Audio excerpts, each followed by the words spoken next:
Saudi अरब और Iran ने पिछले हफ्ते ही 7 सालों की कड़वाहट के बाद अपने राजनयिक संबंधों को बहाल करने की घोषणा की थी। दोनों देशों के बीच इस समझौते में चीन ने एक बिचौलिए का काम किया। इस समझौते ने पूरी दुनिया के साथ साथ भारत के राजनयिक हलकों में भी खलबली मचा दी और अब भारत में ईरान के राजदूत इराज इलाही ने राजनयिक संबंधों को फिर से बहाल करने के लिए ईरान और सऊदी अरब के बीच चीन की मध्यस्थता और भारत को लेकर एक बड़ा बयान दिया है। उन्होंने कहा कि ये सौदा भारत के लिए चिंता का विषय नहीं होना चाहिए। ये समझौता क्षेत्रीय स्थिरता प्रदान करेगा क्योंकि यह फॉरेस्ट की खाड़ी क्षेत्र में स्थिरता और शांति को बढ़ाने में मदद करेगा। इसलिए चीन ने जो कुछ भी किया उसके बावजूद ये भारत के लिए फायदेमंद होगा। वहीं चाबहार बंदरगाह पर बात करते हुए राजदूत ने कहा कि ईरान का मानना है कि भारत सरकार इस प्रोजेक्ट को लेकर सकारात्मक दृष्टिकोण रखती है। बेशक दोनों की तरफ से कमियां हैं, चाबहार के प्रति भारत सरकार की इच्छा को समझते हैं। ईरान का मानना है कि चाबहार सिर्फ एक आर्थिक मुद्दा नहीं है, इस प्रोजेक्ट को राजनीतिक जुड़ाव के रूप में देखने की जरूरत है। बता दें, ऊर्जा संपन्न ईरान के दक्षिणी तट पर सिस्तान बलूचिस्तान प्रांत में स्थित चाबहार बंदरगाह से अफगानिस्तान सीमा पर जादेन तक रेल लाइन बिछाने को लेकर भारत, ईरान और अफगानिस्तान के बीच समझौता हुआ था। इस प्रोजेक्ट को कनेक्टिविटी और व्यापार संबंधों को बढ़ावा देने के लिए विकसित किया जा रहा है। भारत के लिए चाबहार महत्वपूर्ण है, ईरान के लिए भी ये अहम है, लेकिन फॉरेस्ट की खाड़ी के सभी हिस्सों में ईरान के अलग अलग बंदरगाह हैं। इतना ही नहीं, चाबहार को लेके ईरान के राजदूत का कहना है कि हम आने जाने और आयात निर्यात के लिए विभिन्न बंदरगाहों का उपयोग कर सकते हैं, लेकिन चाबहार एक समुद्री बंदरगाह है।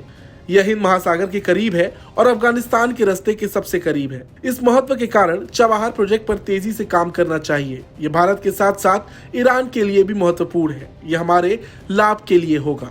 भारत में ईरान के राजदूत इराज इलाही ने ईरान और सऊदी अरब के बीच के रिश्तों को लेकर भी कई बातें कही। उनका मानना है कि ईरान और सऊदी अरब इस्लामी दुनिया के दो स्तंभ हैं।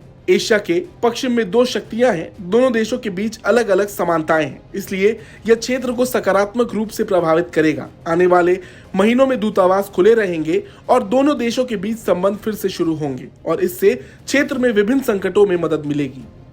इराज इलाही ने ईरान और सऊदी अरब में व्यापार संबंधों को लेकर भी अपनी बात रखी। इस दौरान उन्होंने कहा कि हम न केवल सऊदी अरब से बल्कि संयुक्त अरब अमीरात से भी निवेश की उम्मीद कर रहे हैं। हम मानते हैं कि यह क्षेत्र इस समय एक बेहद ही महत्वपूर्ण बिंदु पर आकर खड़ा हुआ है। ईरान, सऊदी अरब, संयुक्त अरब अमीरात और अरब के देश अब समझ चुके हैं कि आपसी मतभेदों को भुलाकर भविष्य की योजनाओं पर काम करने का समय है।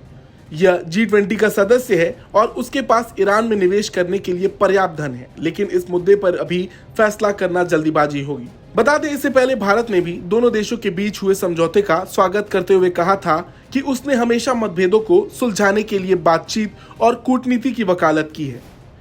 भारतीय विदेश मंत्रालय के प्रवक्ता अरिंदम बागची ने कहा था कि हमने इस संबंध में रिपोर्ट देखी है। पश्चिम एशिया के विभिन्न देशों के साथ भारत के अच्छे संबंध हैं। उस क्षेत्र से हमारे हित गहरे रूप से जुड़े हैं। बता दें, भारत हमेशा से ही ऐसा देश रहा है जो मतभेदों को सुलझाने में विश्वास रखता है। तभी तो कई बार पीठ पर छुरा घोंपने के बाद भी भारत आज चीन और पाकिस्तान को बर्दाश्त करते आया है।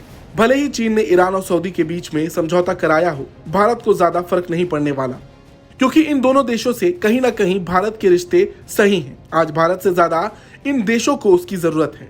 आपको क्या लगता है, चीन का ईरान और सऊदी के बीच कूदना उसकी क्या नई चाल है? कमेंट करके बताएं। ब्यूरो रिपोर्ट, भारत तक।